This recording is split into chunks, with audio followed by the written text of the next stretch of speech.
أهلا بيكم أعزائي المشاهدين في قناة أخبار كل يوم. مسلسل محارب الحلقة التانية، ماجد المصري ونرمين الفقي في ورطة بعدما قتل ابنهما أم حسن الرداد.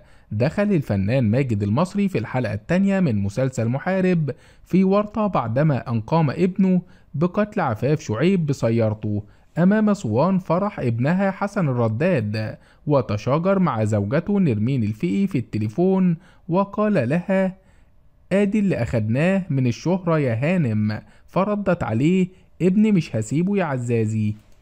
كما دخل محمود البزاوي مع ابنته ناهد السبيعي عروس حسن الرداد وقال لها: الفرح ده مش هيتم، عاوزاهم يقولوا عليكي وشك نحس، دخلتي عليهم البيت وأم زوجتك ماتت، وادي الباب أهو، لو تقدري روحي بيت جوزك.